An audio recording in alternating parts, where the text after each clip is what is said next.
ఖమ్మంపాడు దగ్గరలో ఒక ప్రాంతంలో ఉన్నాము. అది కూడా కృష్ణా డిస్టిక్, ఇప్పుడు ఎన్టీఆర్ జిల్లా. దూర ప్రాంతంలోంచి దేవుడు ఆయన నోటి ద్వారా సువార్త చేసుకొని వారిని నడిపించాడు. యూట్యూబ్లు లేవు, టీవీలు లేవు, అంత ప్రచారాలు చేసేది కాదు. కానీ నిజమైన సువార్తకి దేవుడే చెప్తాడు, ఆయనే సువార్త చేస్తాడని చెప్పేసి ఈ కుటుంబం అక్కడి నుంచి వచ్చారు. వీళ్ళని దర్శించడానికి ఒక ప్రార్థన పెట్టడానికి, ప్రార్థన కూడికకి మేము కూడా వచ్చాము. వీరి సాక్ష్యం ఏంటో విందాం ఈరోజు. అమ్మా, ఏం పేరేంట్రా? నా పేరు బుజ్జి. గట్టిగా. బుజ్జి. నేను అసలు 7 సంవత్సరాలు బట్టి అసలు ఎన్ని బాధలు పడ్డానో, నేను ఎంత బాధపడ్డానో, అసలు మంచంలో నుంచి బయటకు రాలేదు నేను. ఎంత రాత్రి పగులు కన్నీరు, 7 సంవత్సరాలు అసలు ఒక్క నిమిషం కూడా నాకు కంటికి నిద్ర లేదు. అసలు ఎంత బాధపడ్డానో. నా భర్త ఇంటి తాళం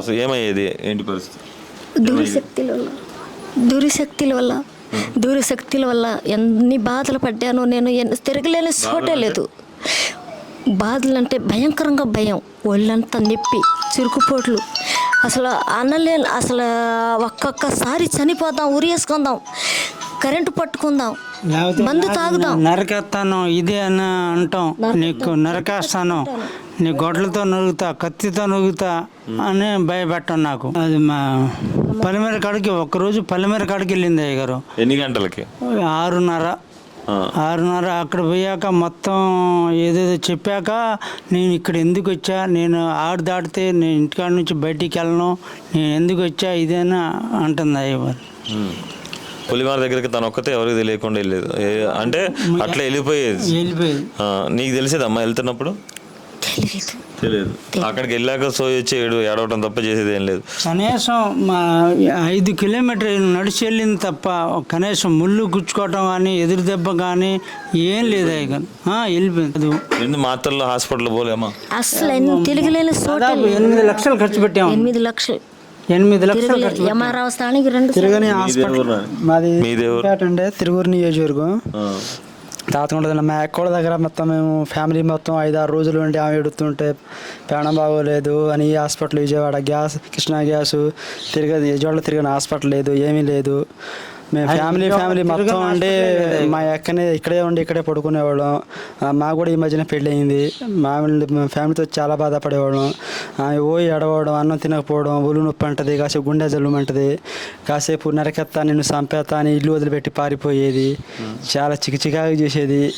తిరగని గూళ్ళు లేవు, మొక్కుకొని దేవతలు లేవు, చేయని పని అంటూ ఏది లేదు. ఎప్పుడు ఎవరు చెప్పారు మందిరం గురించి? ఎలాంటి పరిస్థితి? ఏమో బతుకుద్దని అనుకున్నారా? నేను బతుకుతానని నేను అనుకోలేదు, అస్సలు నేను అనుకోలేదు. ఊళ్ళో వాళ్ళు కూడా అలాగే కానీ మా తండా వాళ్ళు, ఊరోళ్ళు, చుట్టాలు వాళ్ళు అందరూ. అసలు ఇప్పుడు అయ్యగారు ఒక 3 ఎకరాల వరి పొలం వేసా, రోజుకి 1/2 ఎకరం కలుపు తీస్తుంది. ఇప్పుడు అప్పుడు అసలు అంత ముందు 6 సంవత్సరాలు పని తెలీదు, చేయటం తెలీదు, పండుకోవటం తప్ప. మా చుట్టాల్లో చెప్పారు, అది వదినమ్మ నువ్వు వెళ్ళు అని చెప్పింది. కానీ నేను వచ్చిన తర్వాత 3 రోజుల తర్వాత నేను పనికి వెళ్ళా, కూలి పనికి వెళ్ళా. 3 రోజుల తర్వాత, అమ్మా నీకు ఎంత శక్తి ఎక్కడి నుంచి వచ్చింది, అమ్మా నువ్వు ఎక్కడికి వెళ్ళావు, ఎక్కడికి వెళ్ళినావు, బాగా అయ్యావు నువ్వు అని నన్ను కూర్చోబెట్టి వాళ్ళు పని చేశారు. అంత ముందు అసలు అంత ఆనందం పడుతున్నారు తండ్రి అని నిజంగా ఊరంతా ఆశ్చర్యపోతున్నా. అసలు ఆశ్చర్యపోతున్నారు చెప్పేది. నేను అక్కడ వచ్చాను. ఎందుకంటే తమ్ముడు అయితే క్రైస్తవత్వంలో ఉన్నాడో లేదో నాకు తెలియదు, కానీ విసన్నపేట నుంచి వీళ్ళ కుటుంబం బంధువులు కాబట్టి వచ్చినాడు. ఇప్పుడు ఆడికి వచ్చిన తర్వాత 3 రోజుల్లోనే అమ్మ స్వస్థపడడం వాస్తవేనా? మొత్తం అది యథార్థం, నిజమండి. అది మాకు కూడా చాలా ఆనందం. ఎందుకంటే ప్రతి దానికి ఇక్కడ వచ్చి మేకను చూసుకోవడం మాకు కూడా కొత్త ఇబ్బంది తప్పింది. ఇప్పుడు ఆయన కోరుకుంది తాత్కాలికంగా ఎట్లా ఉండేది అట్టే ఉంటుంది. ఇప్పుడు దేవునికి స్తోత్రం. అమ్మ ఇప్పుడు పని చేసుకుంటున్నారా? అయ్యగారు నా ఇంటి ముందు అసలు ఒక గొర్రె పిల్ల కొలేదు. అప్పుడు ఇక్కడ మన మందిరంలో వచ్చిన కాడ నుంచి 4 పిల్లలు తీసుకున్నా. మరి నా 15 సంవత్సరాల క్రితం బోర్ వేయించాం.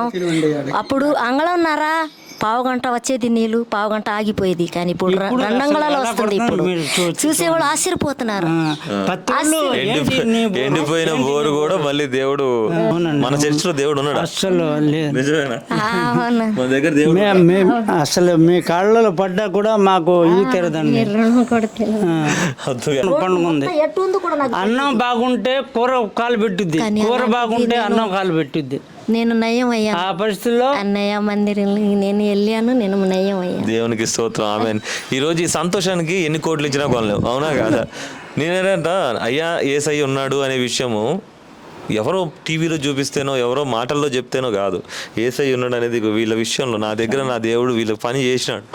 ఈరోజు నిలబడ్డా నా మన మందిరంలో దేవుడు ఉన్నట్టు చూసినా చర్చి ఎందుకు? నేను ఇదివరకు పట్టుకున్నాను కానీ మిమ్మల్ని చూసా మాకైతే నమ్ముతున్నాను. దేవునికి గడిగా చప్పట్లు కూడా దేవుని స్థుతిద్దాం. ఇంతకు ముందు పట్టించుకోవాలా కానీ ఇప్పుడు మిమ్మల్ని చూశాక నమ్ముతున్నాను దేవుడు ఉన్నాడు నిజంగానే. అంటే నాకు ఇంతకు మించిన పెద్ద కోట్లు ఏం లేవు. ఎందుకంటే మా అన్నయ్య వాళ్ళు కూడా నమ్మేవాళ్ళు కారు. ఇప్పుడు 3-4 నెలలు బట్టి ఇప్పుడు నమ్ముతున్నారు. ఇగో నడుస్తుంది మనిషి, చనిపోద్ది అనుకున్న మనిషి ఈరోజు నిలబడింది, పని చేస్తుంది, కుటుంబం నిలబడుతుంది. వాళ్ళ జీవితంలో వాళ్ళ గురించి చెప్తే కళ్ళమ్మని నీళ్ళు తిరుగుతాయి. ఎందుకంటే గేదెలు నాశనం అయిపోయినాయి, జంతువులు నాశనం అయిపోయింది, కష్టపడాల్సిన మనిషి పాడైపోయాడు, భార్య ఆమె జీవితం మొత్తం హాస్పిటల్ పాలు ఆగమైపోయింది, ఆస్తులు అన్నీ కూడా నష్టపోతుంటే ఒక మనిషికి ఇన్ని రకాల కష్టాలు ఎందుకు వస్తాయి అంటే అంత పిచ్చోళ్ళ జనాలకు తెలియదు కష్టాన్ని దాటడం, అవునా కదా నాన్న? వీటన్నిటికీ చాలామంది రకరకాల కారణాలు చెప్తారు కానీ చెడు ప్రభావాలు, చీకటి ప్రభావాలు ఏదైనా సరే, కారణం ఏదైనా సరే, కష్టాలు ఎంత భయంకరంగా ఉన్నాయి, అవునా కాదు? తీర్చలేని కష్టాలు, తిరగలేని చర్చ లేదు అయ్యగారు. తిరిగినా కానీ నాకు స్వస్థతలు రాలా. నేను చనిపోతా ఇప్పుడా కాసేపా నా ప్రాణం ఉండేది. దేవునికి స్తోత్రం. ఈ రోజు అయితే మేము సంతోషంగా ఉన్నామా? అవునా? అసలు సంతోషం. ఇప్పుడు 3 నాళ్ళు బట్టి ఇప్పుడు మీ కాడ వచ్చిన కాడ నుంచి అసలు ఎంత సంతోషం. నిద్ర కూడా బాగా వస్తుంది. దేవునికి స్తోత్రం. అంత ముందు నిద్ర కూడా వచ్చేది కాదు మాకు. నిద్ర రాలి 7 సంవత్సరాలు నిద్ర లేకుండా కూర్చొని రాత్రి పగులు కూర్చొని నేను కూడా బుజ్జి ఏం చేస్తాను నేను కూడా అమ్మాయి నువ్వు చనిపోతే నేను అనాథగా అయిపోతాను, నా కోసమైనా నువ్వు బతుకు అని నన్ను చెప్పడం. కానీ నా ప్రాణం చూస్తే అట్టు అవుతుంది. నా రాత్రి నా బాధ నా భర్తకు కూడా నేను చెప్పుకోలేదు. నాలోనే నేను కుమిలిపోయాను. నా కుటుంబాన్ని కూడా చెప్పలేదు. నేను నాలోనే కుమిలిపోయాను, నాలోనే దాచుకొని. నేను ఎవరికి అన్యాయం చేయలేదు. నేను కష్టతోటి చెప్పేది నీకోసమే బతుకుతున్నా లేకపోతే ఊరికి పెట్టు ముందాగో చచ్చేదాన్ని అని నాకు చెప్పేది. ఇంత భయంకరమైన శోధనలోంచి ఈరోజు ఈ కుటుంబాన్ని కాపాడుకున్నప్పుడు నాకు చాలాసార్లు అనిపిస్తుంది, నేనే చెప్తున్నా, నన్ను ఎందుకు ప్రభా సేవకుని చేసినావు, నేను ఈ ఫీల్డ్కి నేను కరెక్ట్ కాదు. నేనే డైరెక్ట్గా చెప్తున్నా అందరి ముందు, నేను ఈ ఫీల్డ్కి కరెక్ట్ కాదు. ఇక్కడ పాస్టర్లు అంటే వేరేలాగా ఉండాలి, నాకు చేత కాని విషయం అది. నన్ను పాస్టర్కి ఎందుకు చేసినావు అని చెప్పి నేను దేవుణ్ణి అడుగుతూ ఉంటాను. నేను అది ఇట్లా కాకుండా ఏదైనా పని చేసుకో, నాకున్న తెలివితేటలకు నేను ఏ పని చేసుకునైనా ఏ ఉద్యోగం చేసుకునైనా నా చదువుకి బతుకుతా కదా అని చెప్పేసి నాకెందుకు అని చెప్పేసి నేను అడుగుతూ ఉండే. నేనే అడిగేవాడిని దేవుణ్ణి. మీ అందరికి కూడా చెప్తున్నా ఈ సాక్ష్యం నాది. నేను యేసయ్యని అడుగుతూ ఉంటా, అయ్యా ఈడంతా కూడా ఉత్తిగానే ఏం జరగకపోయినా చూపించేవాళ్ళు, ఏం జరగకపోయినా చెప్పుకునే వాళ్ళు పాస్టర్లు చాలామంది ఉంటారు. పాస్టర్లు అంటే పుట్టుక నుంచే క్రైస్తవులు అయి ఉండాలి, ఇంకేదో ఉండాలి, వాళ్ళ పుట్టుక క్రైస్తవులు అయ్యి ఉండి వాళ్ళు పెద్దగా తండ్రి తాతలు ముత్తాతలు అందరూ కూడా పాస్టర్లు అయితే చేయాల్సిన పని. నేను తప్ప ఇంకెవడు దొరకలేదా నీకు పాస్టర్ కానీ నేను దేవుడి దగ్గర అడుగుతూ ఉండేది. నిజం చెప్తున్నా. ఎందుకంటే అమ్మా పరిచర్యలో కన్నా నేను బయట ఎక్కువ ఉంటే ఎక్కువగా నేను అన్ని విషయాల్లో పైకి రావడానికి అవకాశం ఉంటుంది. నాలాంటి ఇక్కడ కరెక్ట్ కాదు ఈ ఫీల్డ్ కానీ దేవుడిని అడుగుతుంటే నాకు దేవుడు సమాధానం చెప్తున్నట్టు మీ సాక్ష్యాలు ఏంటి అనిపిస్తుంది. నాకు మీ సాక్ష్యాలు ఏంటంటే దేవుడే మాట్లాడుతున్నాడేమో, ఇట్లాంటి వాళ్ళ కోసం చేయడానికి దేవుడు నన్ను తయారు చేసి ఇక్కడ ఇలాంటి కోసమే నాకు ఇంత బలంగా ఈ పరిచయం ఇచ్చినాడు అనిపిస్తుంది. నిజంగా దేవుని బట్టి స్తోత్రం. ఈ ప్రపంచంలో అన్నిటికన్నా గొప్పది ఏదైనా ఉందంటే ఒక మనిషి ప్రాణం కాపాడుకోవటం, ఒక కుటుంబం సంతోషంగా ఉన్నా అని చెప్పటం. ఏ సంతోషం లేని కుటుంబంలో ఈరోజు మేక పిల్లలు తెచ్చుకున్నాం అని చెప్పేసి చెప్తున్నారు. కొన్ని సంవత్సరాల తర్వాత జంతువు ఉంటే చచ్చిపోయేది ఇంట్లో, ఒక్క జంతువు ఉంటే చచ్చిపోయేది. గొర్రెల పిల్లలు మేక మరి 10 గేదెలు ఉండేవి. ఆ గట్టుకాడ చేను తీసుకెళ్ళిన వాడు 4-5 ఎకరాలు ఆ వాన్లో ఇది ముసురులో కూడా మేపుకొచ్చేది. మొత్తం పాలు తీసి నా నేను బ్రెయిన్ ఆపరేషన్ చేసుకున్నాను, తీసి నాకు ఇచ్చేది పాల కింద పోసిరామని. మరి వరి పొలంలో గడ్డి తీసి వచ్చి బండి మీద పెట్టేది, నువ్వు మొయ్యవద్దని. అలాంటిది 6-7 సంవత్సరాలు అసలు పని అంటే తెలీదు. మంచమేమో ఆమెమో. మరి అన్నం అయితే అన్నం కాలు పెట్టుద్ది, లేకపోతే కూర కాలు పెట్టుద్ది. ఏ రోజు 7 సంవత్సరాలు ఏ రోజు అసలు పొయ్యి మీద అన్నం పెట్టి మంచిగా వండలేదు నేను. ధైర్యం ఉంటే నిజంగా సేవకుడు అయితే ఆ ఇంటికి వెళ్ళి అడగాలి, అమ్మ మన మందిరానికి వచ్చాక మీరు బాగున్నారా లేదా అని. అమ్మ నేను అడుగుతున్నా, బాగున్నారా నిజంగా? నిజంగా బాగుంది అయ్య గారు. అయ్యా నిజమేనా? ఈ కాడ వచ్చిన కాడ నుంచి చాలా చక్కగా ఉన్నాం, హుషారుగా ఉన్నాం. దేవునికి స్తోత్రం. మాకు ఏదైనా కలిసి వస్తుంది. మంచి పాస్టర్ మంచి అన్నయ్యను కూడా మాకు ఇచ్చింది దేవుడు. దేవునికి స్తోత్రం. తిరుగులేదు మేము ఎక్కడ అస్సలు. తిరగలేదు అయ్య గారు. భద్రాచలం ఆయన కూడా వెళ్ళాము అయ్య గారు ఆయన దగ్గర. భద్రాచలం ఏది అలా చేస్తే పడిపాటం ఆయన మ్యూజిక్ ఇంకా అమ్మతేజ అక్కడ దగ్గర అక్కడ కూడా వెళ్ళాం. మళ్ళీ విజయవాడ ఒక్క వారం వెళ్ళాం మంగళవారం. మా ఇది పనికిరాదని తర్వాత అంత ముందే ఎప్పుడో చెప్పారు మీ దగ్గర వెళ్ళామని.